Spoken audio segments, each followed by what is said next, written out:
Hey everyone, it's Jen D. Burwell here.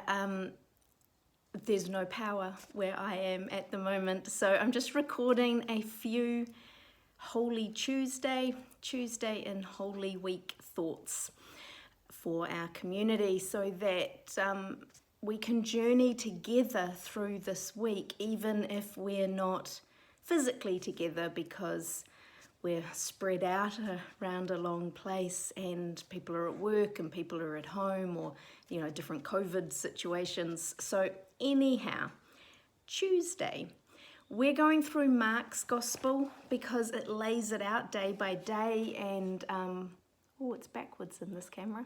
Anyway, the last week. The thing about today, Tuesday, is it's a really, really long day in the narrative in Mark.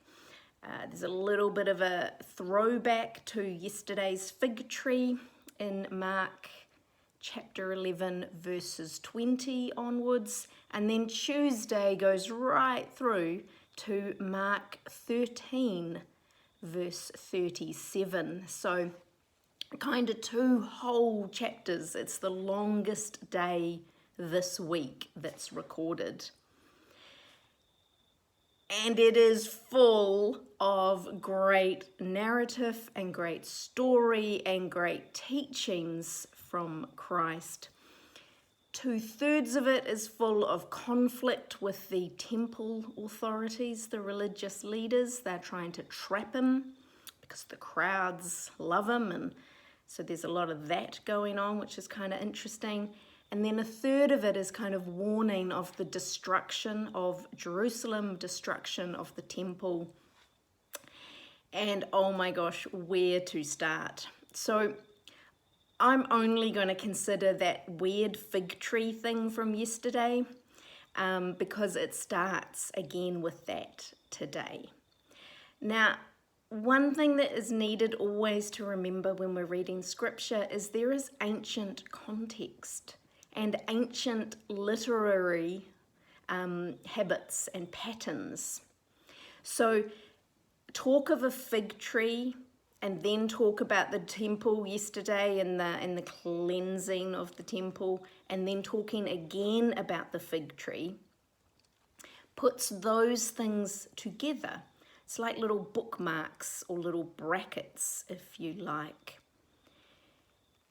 Now, we can go, hang on, but he cursed a fig tree that didn't have fruit out of season. I mean, that seems really unfair. If it's out of season, of course it doesn't have fruit. Like, that just seems really mean. However, what we need to do is bracket it with that talk about the temple. Bear in mind that fig trees are often a metaphor or a way of speaking about Jerusalem and about the temple.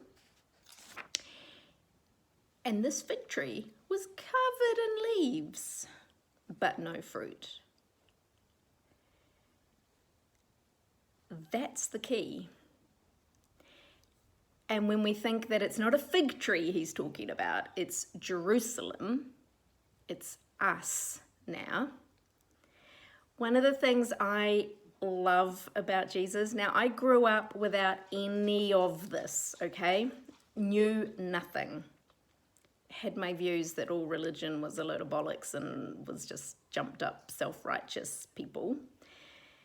Then discovered a faith and chose to kind of follow in the way of Jesus, which is a hoot at the best of times. Discovered that Jesus said some stuff to religious people. And that's kind of cool. Then, of course, you realize that, oh, crikey, you're now one of those religious people. And we always need to kind of look at ourselves and go, oh, Jesus is saying some stuff to us, the church, the religious people. We need to take that seriously as we follow in his footsteps.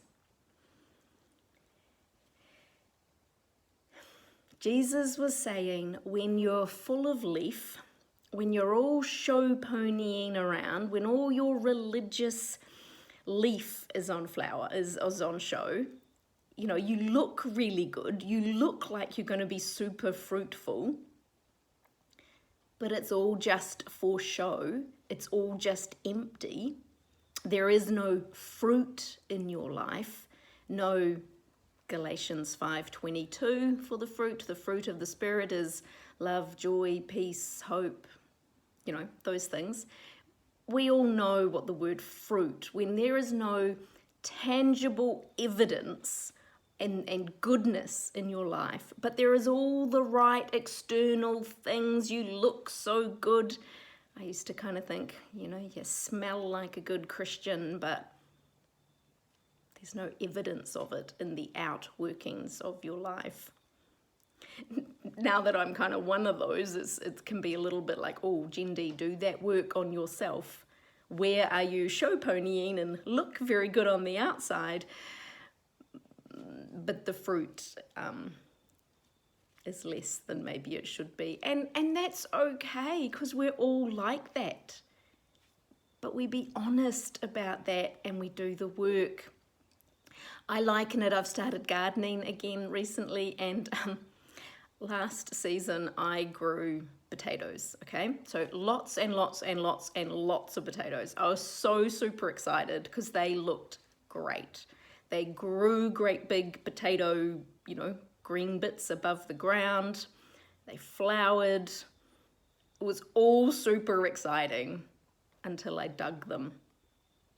Not a potato to be found. No fruit of all that growth, of all that showing how great it was going to be, the promise. Fundamentally, the soil was wrong. The fertilizer was wrong. The weather was all kind of a bit wrong for them, and just everything didn't go well. They looked like they were going to be really, really great examples of potatoes, but they weren't. So when we hear stories about fig trees in the Bible, think Jerusalem, because that was the faith and the religious leaders that Jesus was talking into. Then think of ourselves, whether or not you're in church or in a faith community of any sort, and wonder, when does my life have great leaves, all the show of what I want it to be, but no fruit, no truth to that show ponying?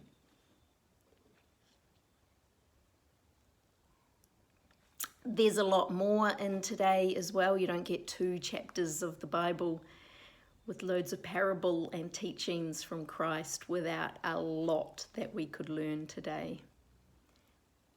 I just want to leave us all with that thought, though, about the fig tree, with all its leaves and no fruit.